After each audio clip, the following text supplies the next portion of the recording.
providing the community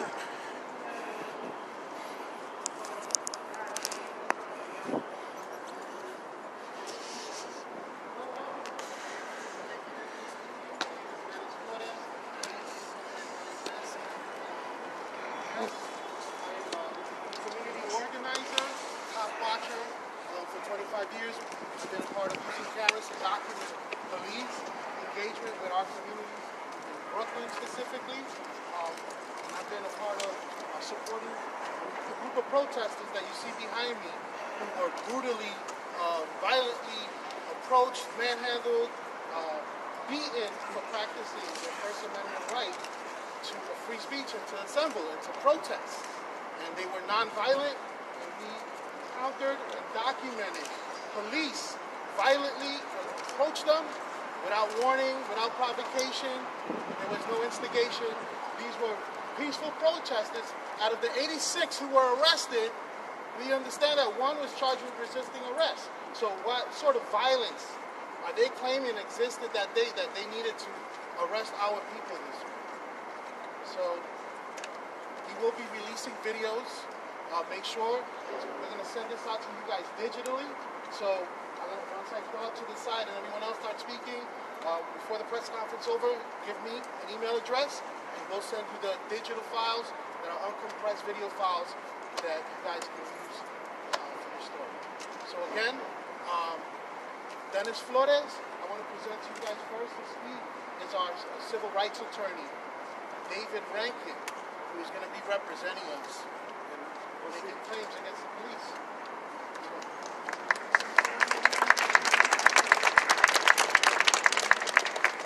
I have been chatting with folks. We'll see what the representation looks like. I don't think there's been any decisions made on either side.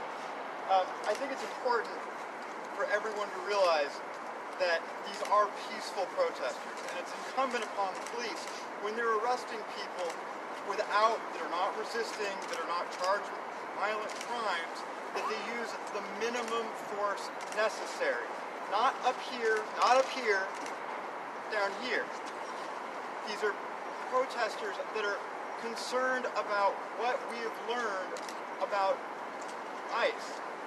ICE was literally mutilating and sterilizing people. People then took to the streets. That's the most natural and normal reaction possible. I mean, the question is, why wasn't everybody in the streets? It's important, if the police are going to arrest people for disorderly conduct, what they need to do is they need to provide a warning. It's not sufficient to just say, everybody disperse, and then come in and make arrests. There needs to be a real opportunity to disperse. And if the people don't disperse, the force needs to be commiserate with what they're seeing. Police can't just go, you don't see the police making violent jaywalking arrests. But yet, why in demonstrations do we see violent and forceful arrests time and time again? Thank you. Next we're going to have Derek West, who's one of the protesters who was violently arrested Saturday. Hello everybody. I am one of the protesters that was violently arrested, and my story starts with me sitting on the floor. I'm sitting on the floor with my arms folded, and one cop comes and starts to grab my arm and try to arrest me. I'm folded now, another one comes over and drags my arm. Now they're dragging me away, they turn me over.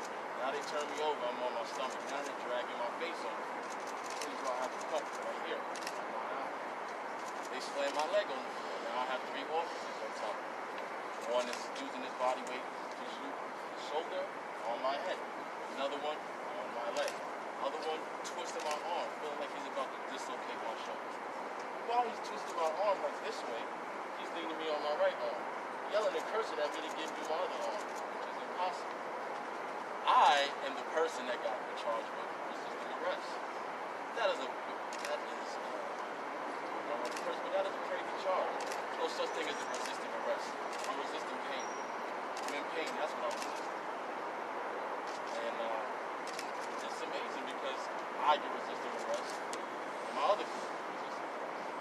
We're in the cell with a minor, and I'm advocating for him. They're telling me mind my business. They're telling me the law changed that when you're 17, you're considered an adult.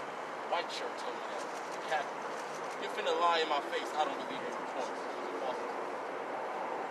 I'm gonna just leave y'all with this. And the last letter in the alphabet is Z. It's the Rap Generation Action Piece.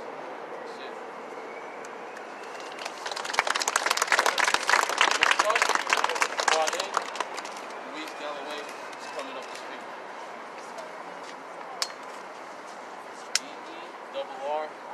DERRICK, West. There's no jokes about Kanye. And I'm 29.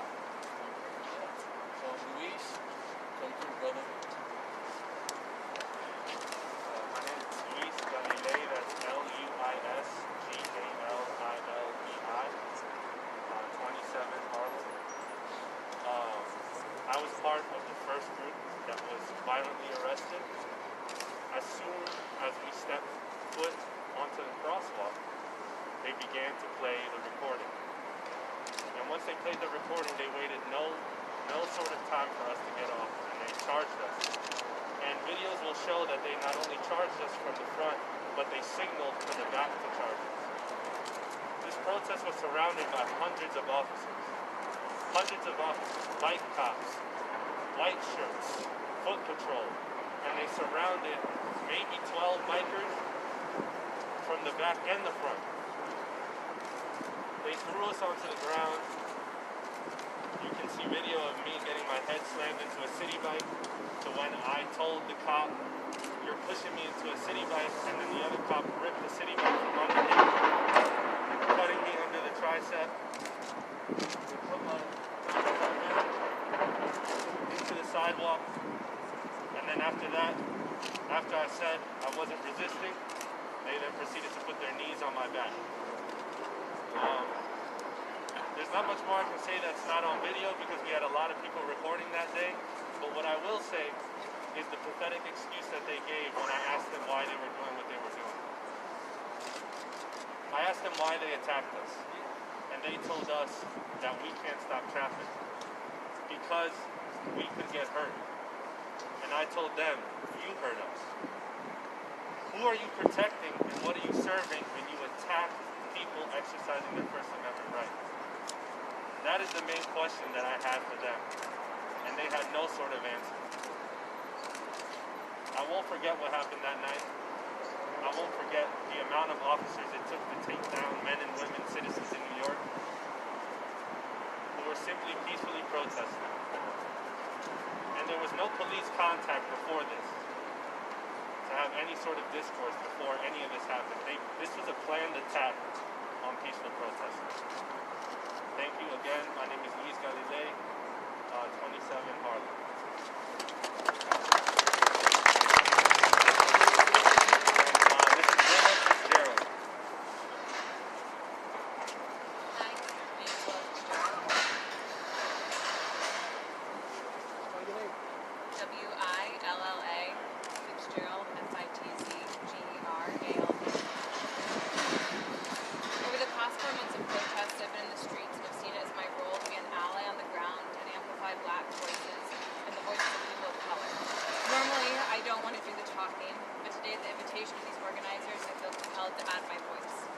Saturday, many of us were unlawfully arrested while exercising our First Amendment rights. In these past months of protests, this has happened before, but Saturday's exceptional display of excess force and unlawful arrest was a targeted attempt by the NYPD to silence and intimidate the protesters who have been out here day after day for the past months, fighting against systemic racism and the targeted oppression of people of color. Saturday, as we held a peaceful rally in Times Square, we were surrounded by 100 police officers in tactical gear, with zip ties, handcuffs dangling at their sides. The officers outnumbered the protesters. There is no mistaking that this show of force was meant to intimidate us, to suppress our freedom of speech and our right to peacefully and lawfully assemble. The police then told us that we were unlawfully obstructing traffic and that we would face arrest if we did not leave the roadway. But then they did not give us time to leave the street. They did not provide room to exit. In fact, as I attempted to get onto the sidewalk, I was grabbed from behind by 3 police officers and dragged back into the street and arrested with undue force. I was hit, bruised, manhandled and didn't even suffer the worst. This arrest is why I'm here, speaking to you today. But this arrest is just one moment in a long string of events which have been orchestrated, aided, and abetted by the NYPD to suppress our right to protest. I want to share a couple of examples from what I have experienced. I was there in the front line 2 months ago when an SUV driven by an MTA worker plowed through our peaceful protest, dragging bikes under its bumper, while 2 police officers sat across the street, watched, did nothing, and then said that they were minding their own business. I was there in front of a car that ran through our protest in Times Square 2 weeks ago, a car driven by counter-protesters in support of Trump, who were moments before escorted to that very same car by the NYPD, who then, once again, did nothing to protect or help us. This is how I know that the NYPD are not there to protect us, as they say they are, because when they could have protected the protesters, they failed to do so. Sunday, the day after I was arrested, I went to a march for climate justice and racial justice that started in Columbus Circle. I was hesitant to go because I didn't want to be arrested again. I didn't want to be grabbed and manhandled with excessive force by officers twice my size. That is suppression of speech. That is targeted intimidation. We have a right to protest. We have a right to assemble. We have a right to freedom of speech. When I arrived at Columbus Circle, I saw one of my arresting officers. I saw the same cops in tactical gear with zip ties at their sides. I saw the speaker in the backpack that is used to make the announcement to clear the roadway before the arrest starts. We ended up being escorted by those police the entire march. But these officers were not protecting us from traffic. They were not protecting us at all. They were there to intimidate us, to censor our right to free speech and protest. The very same officers who had brutalized us yesterday were flanking us on all sides. They were ready to arrest us should anyone try to stray from the path they wanted us to take. As a protester, I can tell you that the police can be excessively violent and that they are not there to protect us. As a citizen, I can tell you that these police officers who are ostensibly on the streets to protect and serve do not make me feel safe. The NYPD are actively practicing the tactics of suppression, but we cannot be intimidated, we cannot be penned in. Protesting is our right, and it will not be taken away from us. This is the state intimidating us from engaging in direct civil action and lawful protest. They are attempting to suppress organized demonstrations and resistance in a moment of rising fascism and white supremacy. We are met with brutality and violence while protesting against ICE and their tactics of brutality and violence. This is unacceptable. We will continue to stand up and we will continue to fight back. I'd like to introduce Power Malou, one of the organizers.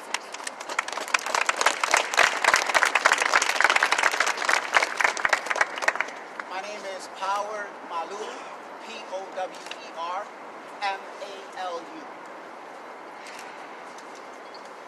Tons of police officers surrounding nonviolent protesters, and many of these officers are confused.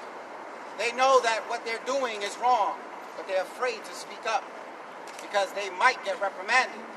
You can see it in their eyes. You ask them, why are you doing this? And their reply is either they don't know or they're just following orders. They're just doing their job. You have dozens of high-rank officials walking around, dozens of commanding officers who have seen us marching for 3.5 months all around New York City. And they know who we are. We know who they are. They've taken plenty of pictures and footage at our protests. They know we are very organized and non-violent. That is why this unprovoked attack hurts even more. People were roughed up and arrested simply for exercising their First Amendment right. It goes to show that somewhere, somebody or some governing body is giving a green light for this to take place in New York City, out of all places, the place that's supposed to be so-called liberal. The world is watching New York City, and we, the people, cannot allow our rights to be stepped on. And so we must continue to show up and fight in the spirit of making good trouble, like John Lewis, Martin Luther King Jr., Rosa Parks, and countless others.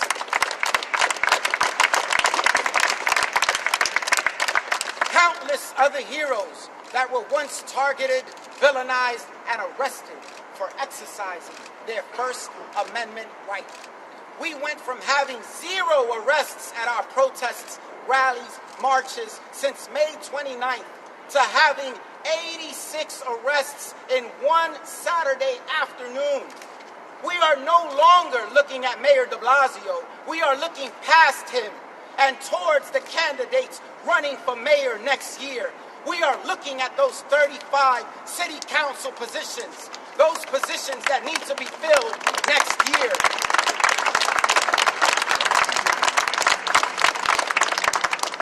We are going to continue to be out there in the streets with the people, in all of the districts, and giving out a report card on all of the candidates, including people currently in office.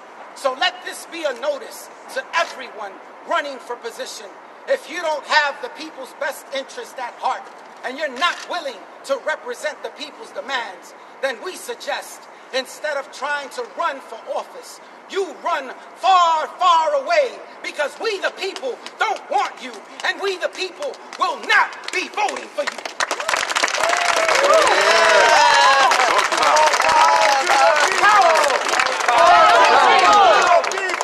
Power Malu. P-O-W-E-R-M-A-L-U. Pa'lante siempre, pa'lante.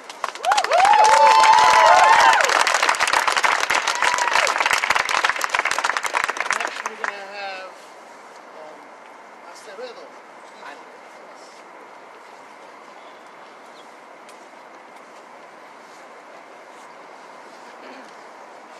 Spell your name.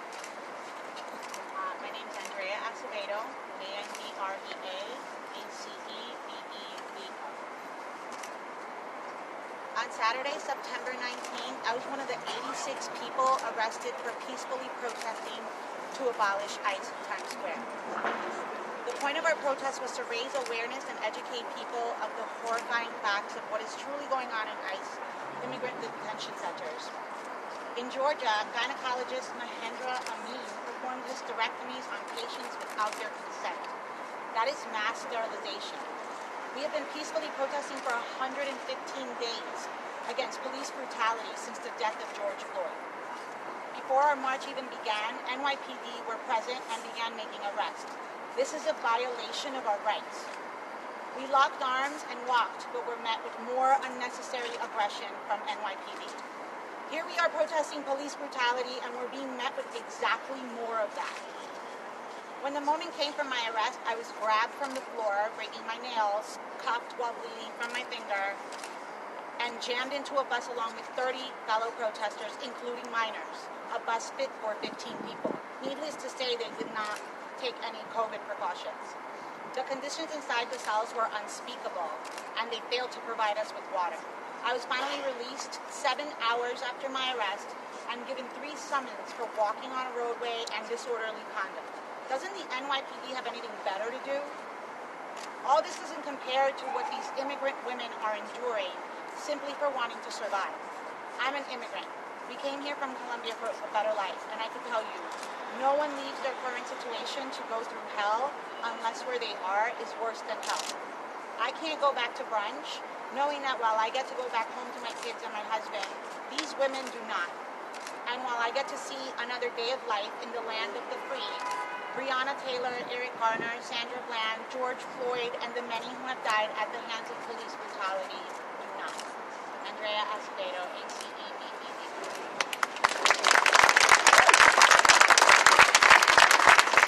Next, we're going to hear from Isaac Ortega.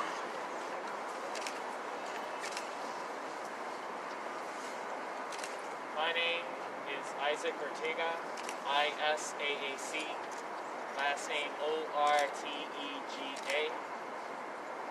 The action that was planned on Saturday was organized in response to the recent news from the courageous whistleblower, John Wooden, that Irwin Code Detention Center in Georgia is performing mass hysterectomies on detained women.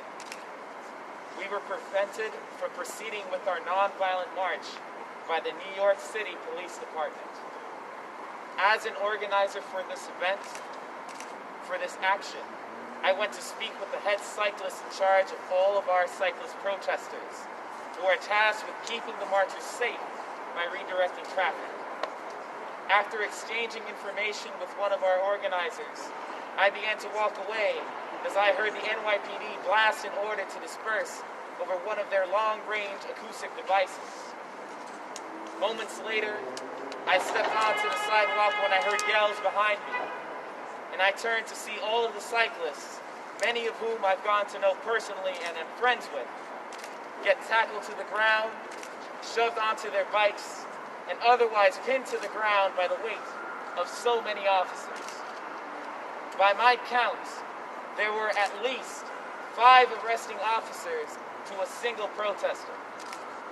I heard commotion all around me while this was occurring, as bystanders scrambled to take out their cameras and people began to scream and cry. I attempted to regain control of the situation with my megaphone and told the crowd of would-be marchers to keep their distance from the police, as I was concerned for the safety of the marchers after witnessing so much police brutality. I took a megaphone and announced that the NYPD was infringing upon our right to peaceful assembly by arresting protesters before we had even begun our march. The crowd and I watched as NYPD officers threw our cyclists into the back of their police vans. As I was walking up and down the line of bicycle cops, I overheard the lieutenants discussing plans to arrest protesters on the sidewalk, and then I was forced to make a decision. I decided that if we were being told that we could not march on the streets, then we would sit on it. I told the crowd to link arms and form lines, and I led the crowd onto the street. As we marched on the street, the bicycle cops encircled us, and when we reached a crosswalk at the intersection of 46th Street and 7th Avenue, we sat down to stage a sit-in. We held each other tightly as a crowd of bystanders and protesters who did not feel comfortable participating in the sit-in took out their phones to begin recording. Police from the strategic response group surrounded us, grabbing up protesters when they could. The SRG unit even went so far as to arrest some protesters who were voluntarily leaving the sit-in. I distinctly remember one officer who was casually swinging his baton in tune with his steps as he paced in front of us. They grabbed protesters one by one, and I was dragged by my feet by one of the police officers, then made to stand up and promptly handcuffed. I was taken to the corrections bus and placed in a solitary cage. They packed the bus to overcapacity, enough so that there were people who were forced to stand. The corrections officer refused to help me fix my face mask, which had fallen to my chin during the commotion. We were driven to the first precinct and placed in cells to await being searched. Notably, the women were not given a place to sit in their tiny cell and were forced to either stand or sit on the floor. Eventually, after being searched, I was placed in the holding cell with over 40 other men, with no due consideration for the possible spread of COVID-19. During my time in the holding cell, we had to demand water for the female prisoners. We also had to tell the officers that there were 2 17-year-old minors in the holding cell with us. Keeping minors in a holding cell with adult men is child endangerment and incredibly traumatizing for those minors. When we brought this up with the captain present, he told us that the law regarding at what age someone is no longer a minor had been changed. As of today, there have been no changes to this law. 17 is still a minor in the state of New York. All told, I was held in jail for over 9 hours, only to receive nonviolent charges. The New York City Police Department should consider the precedent they set when they make it effectively illegal to protest.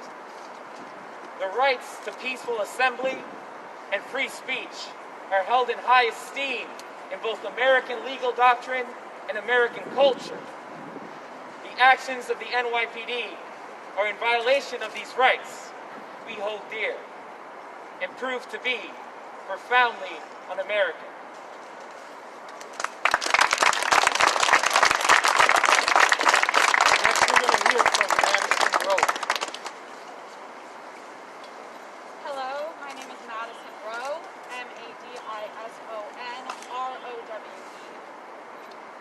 As activists and organizers, we are living in a space of public trauma. At the same time, we are in a space where our traumas are constantly being erased or replaced with new traumas. Let me illustrate this going back just to September 3rd. On September 3rd, just over 2 weeks ago, a car that was registered as a police vehicle carrying Trump supporters ran through a protest leaving Times Square. I myself, as well as almost all of the individuals speaking at this press conference, were almost hit by that car. Following the incident, there was no follow-up done by the NYPD, and as quickly as the incident came to be top news, this act of violence left the public sphere of conversation almost as if it did not happen. Only 3 days later, the following Sunday, September 6th, Sarah Pitts, an activist, organizer, and friend to almost every individual speaking at this press conference, died in a fatal cycling accident. As Sarah was an incredible member of the activist community, we decided to hold a vigil and march in her honor the following Friday. While we were in the middle of a vigil attempting to honor our friend, giving speeches about how much we loved her and missed her, the NYPD descended upon us in full force. An army of cops entered the park with the intent to inflict harm and escalate, and we had to hold a wall between the police and individuals at the vigil.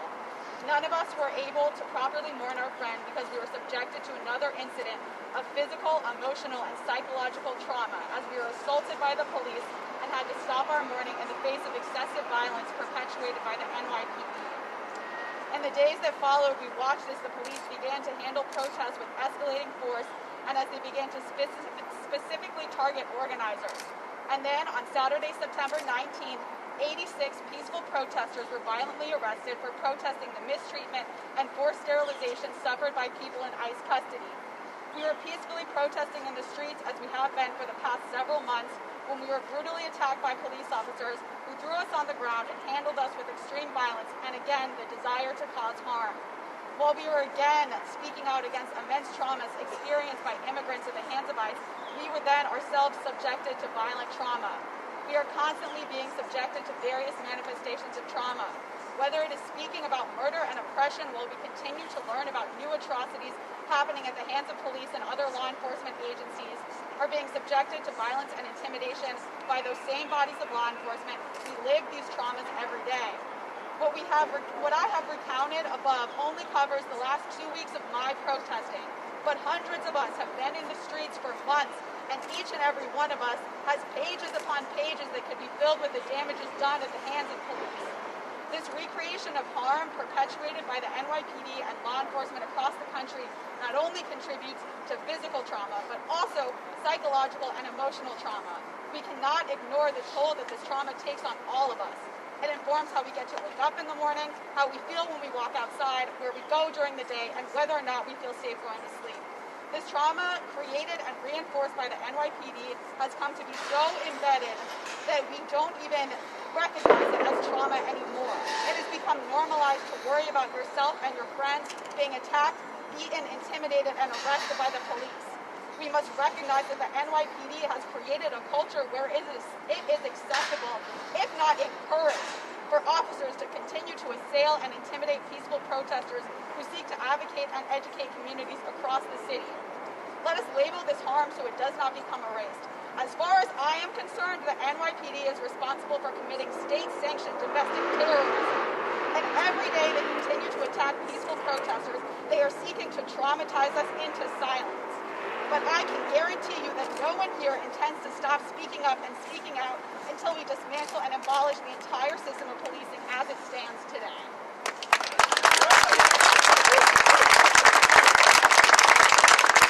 Next, we're going to have Blaze speak.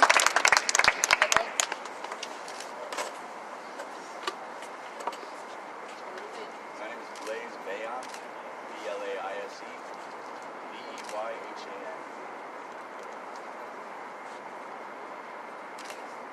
To say that the arrests made in Times Square on Saturday were excessively violent would be an understatement. The elaborate show of force visited on citizens of this city simply for exercising their right to peacefully come together and express themselves is shameful at best. The practices of the NYPD contradict the very ideals that this country was founded on.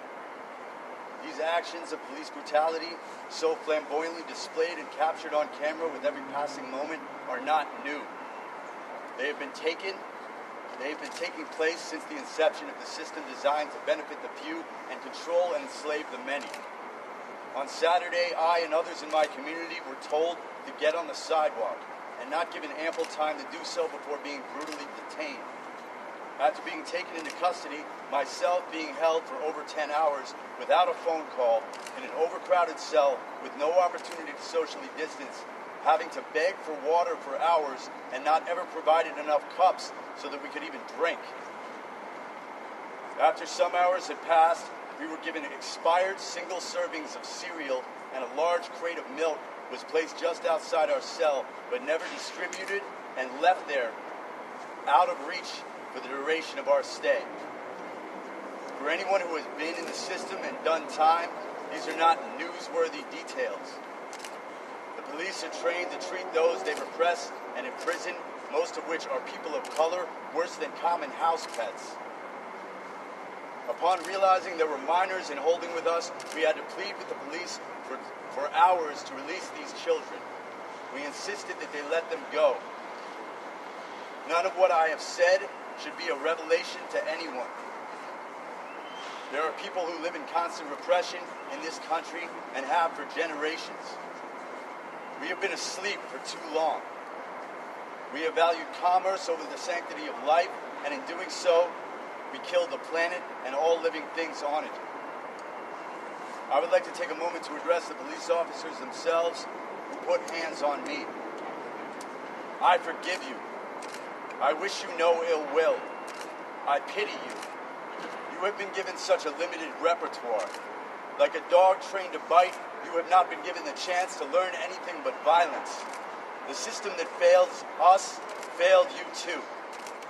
My fight is not with you, but with the ones who sign your paychecks.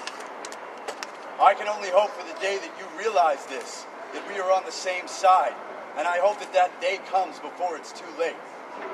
I am not here to create more division. Your machine does that enough. It's time to open your eyes.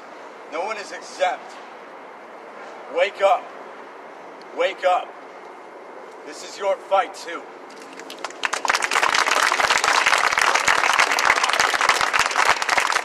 Next we're going to have Sophia speak. Sophia?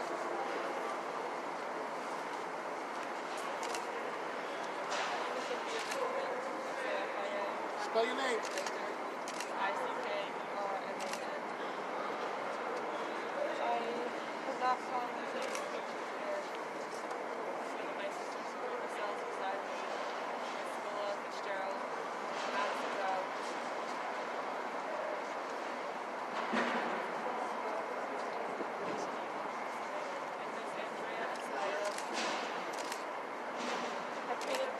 Picture of what it was like for the women detained on Saturday. Despite the biohazard of the van that we were transferred to the first precinct, the biohazard of a giant room that our men were kept in without opportunity to social distance. The women detained on Saturday were in cells. Sorry, I forgot.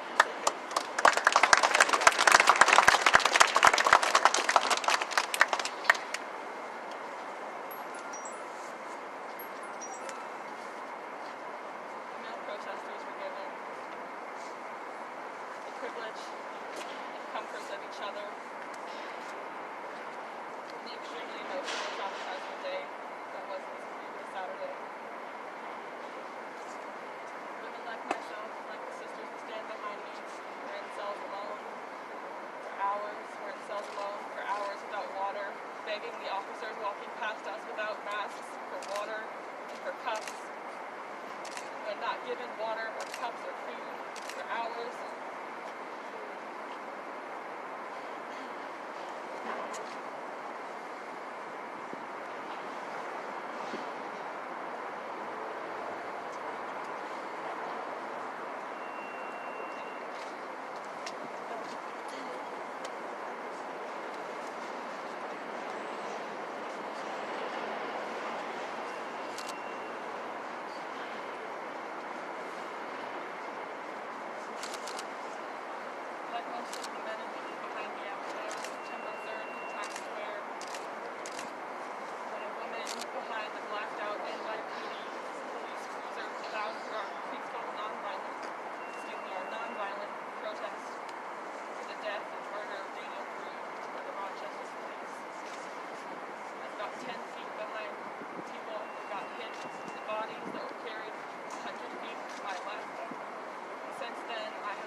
days,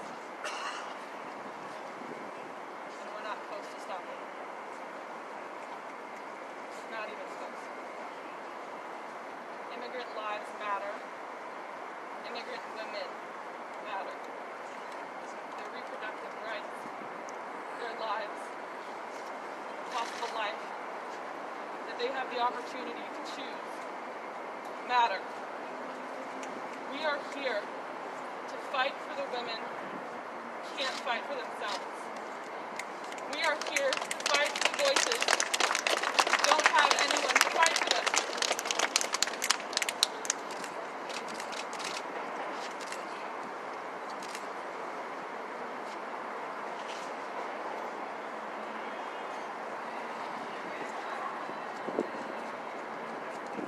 I was arrested on September 20th.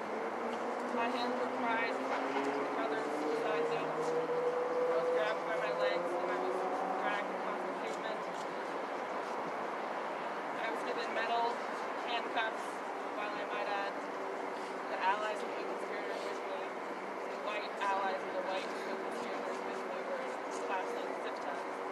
I was given metal constraints, metal handcuffs, tied so aggressively and intimidatingly aggressively that my hands were purple, fat, and touching each other. I woke up this morning, yesterday morning, with bruises, abrasions, and cuts all over my wrists. And that was the best side of the violence, the excessive force that was shown in this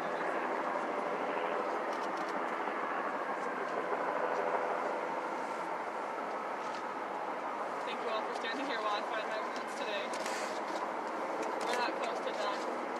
We are still here, through autumn, through winter, and until justice is served. Thank you.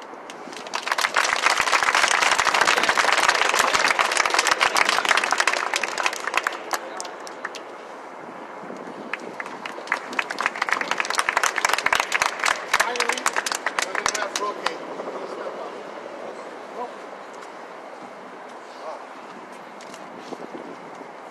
Hi everybody. I'm Roque Rodriguez, R-O-Q-U-E, Rodriguez, DC, Queens, 37. On Saturday, we the people came out to protest a threat to our very humanity. The terrorist organization known as ICE is brutally and inhumanely ripping the uteri out of women being held captive in their camps. They are committing genocide, and it's subsidized by our dollars. Dawn Wooten, a black woman and hero, put her career and personal safety at risk by blowing the whistle on this horrific behavior. We cannot let her bear the brunt of that weight alone. We owe it to Dawn, to every woman that has immigrated to this country, and to the preservation of our very souls, to come out here and demand criminal prosecution of everyone that was involved in or knew about this horrific practice, and the ultimate abolishment of the terrorist organization known as ICE. But on Saturday, they didn't let us step off the sidewalk. The NYPD has been making it clear all week that they will not tolerate peaceful protests of any kind of ICE, whether we are standing or sitting, marching or writing, chanting or speaking. They have made it clear they will not allow us to utilize our First Amendment rights. This should alarm anyone who can hear me right now. The NYPD is saying that in this town, in New York City, you cannot speak out against ICE, an extension of the federal government, at all. When you compound that with the fact that the NYPD officially endorsed the president, the sitting president, who I won't name because he doesn't deserve it. They endorsed that man to be the presidential candidate for New York City. We have a crisis on our hands right now. When the NYPD violently and viciously attacked and kidnapped the bicycle riders, the rest of us chose to lock arms and sit down on the street in protest over what we had just seen. We were arrested, held with restraints behind our backs for hours before finally being put into a cell together, with no COVID precautions taking place. We were not allowed to make a phone call. Even after asking repeatedly, they said the phones didn't work.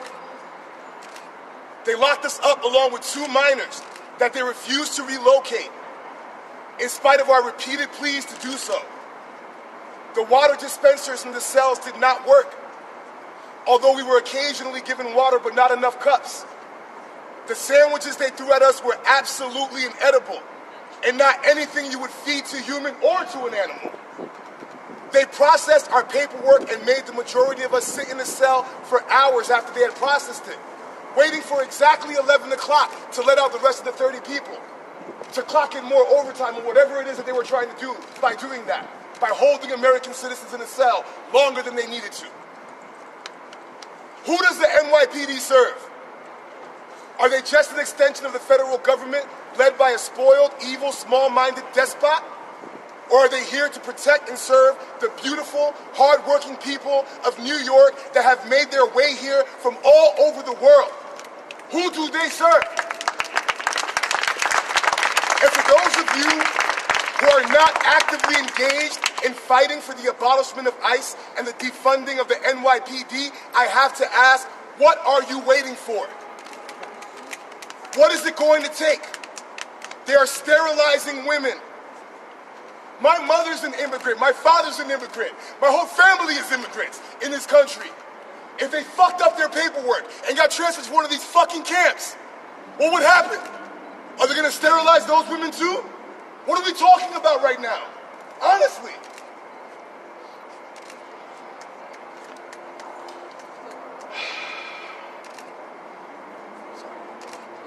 They are sterilizing women. They're disappearing and sexually abusing children. They are terrorizing communities of human beings. They are causing you to lose your humanity, to look at humans who are fighting for survival as aliens, as illegals, as others, as less than. They are suppressing our right to speak, and they won't stop until none of us are human. Thank you.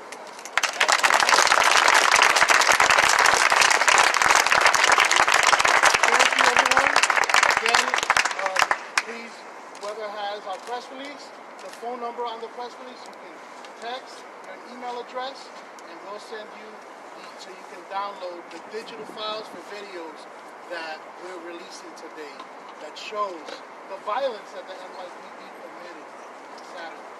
So if those who don't have the phone number, I can repeat it now, 917-995-6558. Text me the email address, and we'll send you the links. And I'll repeat it again, 917-995-6558. Thank you. Okay.